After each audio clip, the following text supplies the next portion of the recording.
Hey everybody, it's Sean. Today's topic I will call creating design tension. I just dropped these words on the page here. I'm in Adobe InDesign CS 5.5, and so I just want to demonstrate quickly. I mean, these words kind of together aren't really creating any tension, but the all caps is sort of a little bit of tension. I don't like to do all caps all the time. Most of you that have played with design and typography long enough, you know that all caps is kind of the unreadable, difficult to deal with typographic treatment. However, in 2 or 3 words, you can kind of get away with it. So I can create tension in this quick layout here of just this type simply by moving these things together. So when I talk about tension, this is the kind of thing that I mean. And likewise, if I just left justify this, go select it first. So if I left justify this and just kind of move it not quite to the left, but kind of off to the side a bit, I also create another kind of tension. So now the tension is, it's impacting the readability in a negative way. You're kind of looking at creating and tension and then design third, which is not what I want to do. So this is kind of a design error. However, I could maybe take this and just select that first. And if I were to make this word larger just for no reason at all and follow the same idea of jamming this type into the other, I can kind of create this different relationship. So I'm creating tension. I'm doing things that look uncomfortable, yet they seem to serve some purpose. And what I may do in this case to alleviate a little bit of this tension would be to take this type and let's just say I'm going to knock it back to 65%.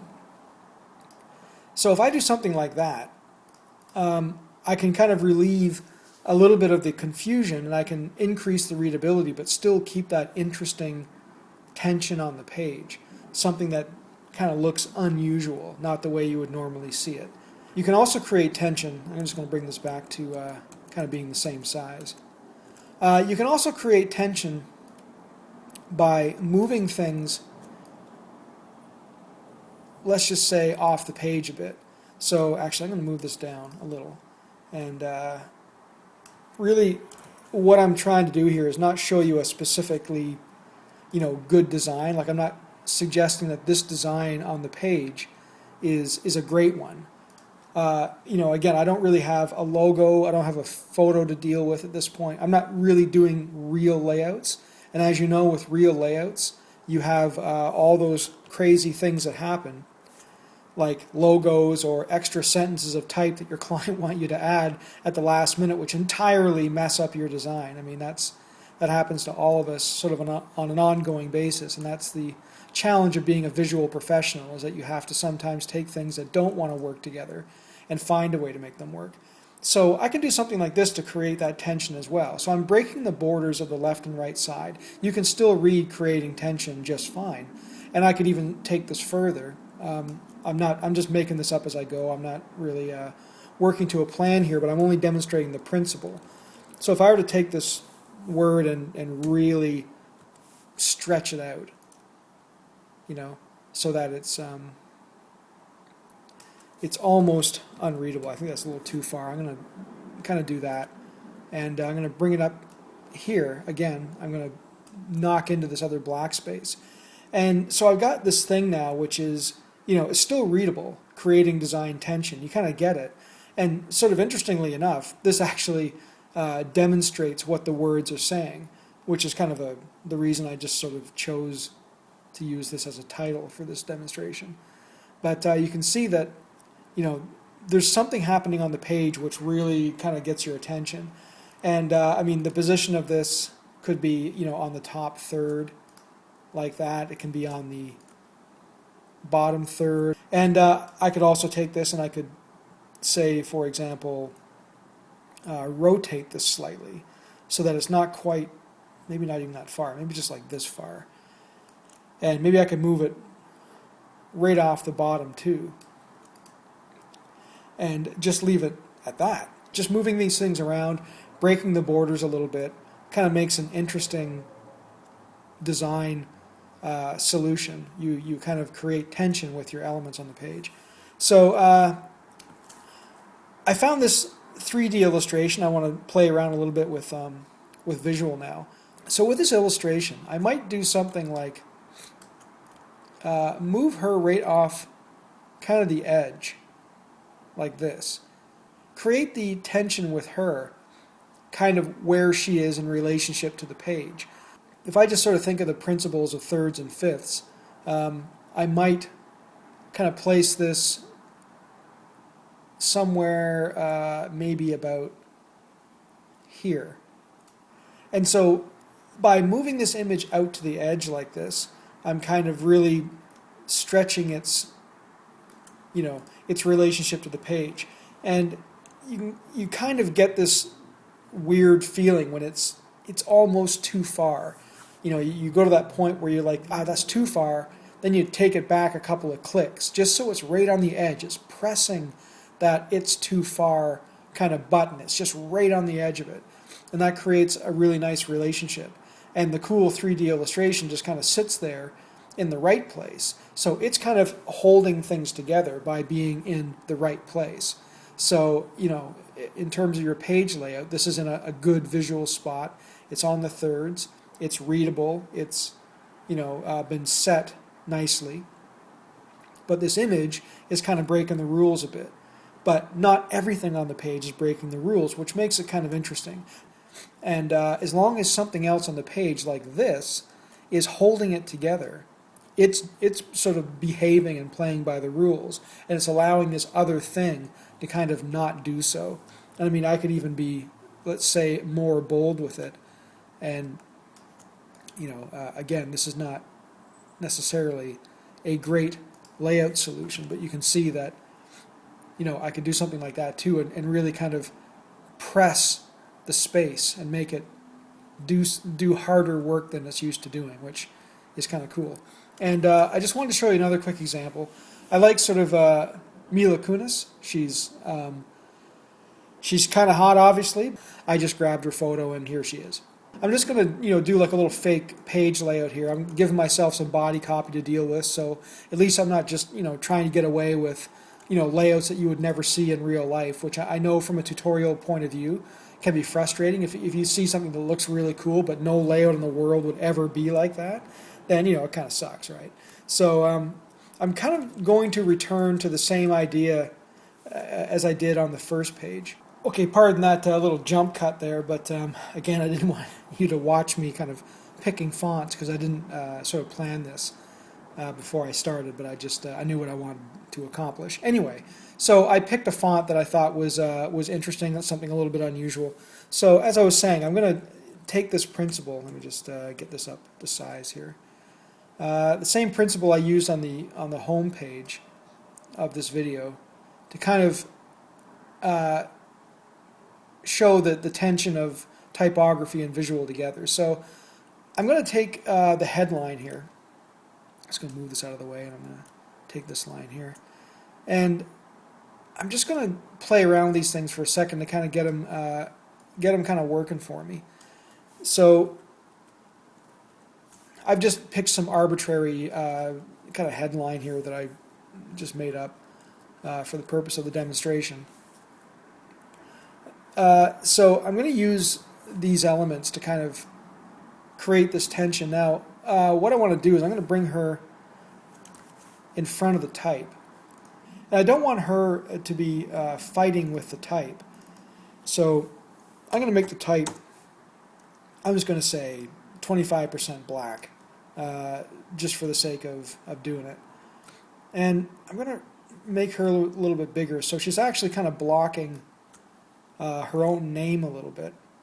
And I'm going to put her right on the third, which is kind of right about there, so that she begins to kind of tuck into this type a little bit. And I may even just move this over so that she's kind of in front of it, just like that. And I'm just going to move this body copy up and just sort of say that it's roughly there, just for the sake of argument.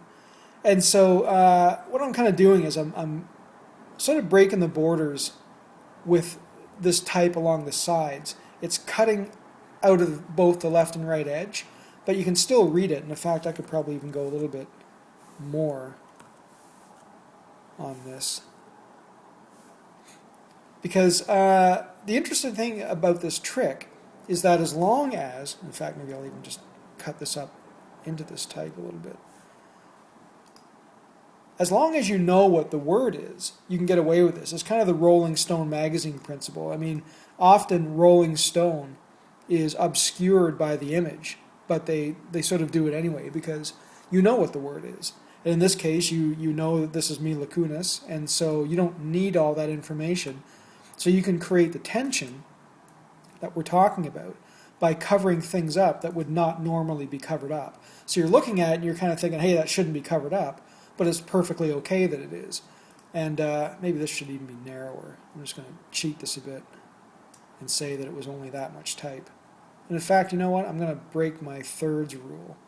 I'm going to move this over a bit. But I think I'm going to make this...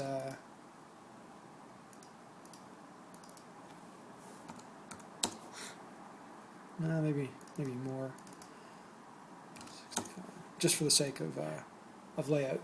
So anyway, I've just used this to kind of create this interesting tension. Now, you know, I could take it further. You can start to add other things, I guess, other tense elements to this, just to make it more interesting. But again, as long as you follow some basic design principles, in other words, make sure you can read it. So as long as you can still read it, even if you play this tension trick, as long as you know what's there. If you're covering up whole words or vital copy, or you know your message really depends on somebody actually being able to read every letter clearly, then this kind of thing may not always be ideal. Another way I could create some tension here is I might move this closer to her. And, you know, I may have to figure out exactly a kind of a juicy spot for that to be sitting. I'm not really saying that this is the juicy spot, but, you know, I may just move those things around and see where they want to be. And even the tension could come from that being really close. So, you know, what I might do in this case as well, just for a little fun, is, again, this is kind of InDesign, which is letting me do this. So I've just given her this bit of a drop shadow, and the reason I wanted to do that was because I was going to just play around with this a little bit, and there we go. So to get the drop shadow to kind of appear as though it's, you know, she's kind of in front of this wall of type. You know, not necessarily the optimal layout, as I've said, but this is a set of principles that you can apply and fool around with a bit. Creating this tension is sort of an interesting way to fool around with elements on the page and, you know, mess with people's expectations. And to me, one of the strongest things in graphic design that you can do is to do something either unexpected or a bit of a surprise, and kind of, you know, take the viewer or the reader into a territory that they're not normally in. And, you know, everything centered on the page, everything in nice proportions is all fine. But when you create this sort of tension attracts attention. So if you want a layout that's going to stop someone, people always talk about, hey, make it exciting, make it, you know, cool, make it interesting. And they can never really explain what that is. It's always very ambiguous.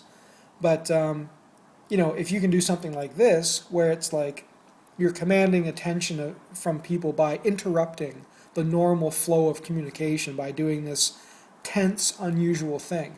It doesn't always work. Tension sometimes works against you. If you have too many elements on the page that you have to navigate through, you'll end up in a mess. You know, it doesn't always work, but it often works. And this is one of my favorite ways to mess with the space a little bit and create some intrigue. So use graphic design tension. Break borders, break rules, but do it in a way that doesn't sabotage your layout. And, you know, this is just one way to do it, and I hope that principle and idea kind of gives you something to think about. Okay? Thanks a lot. See ya.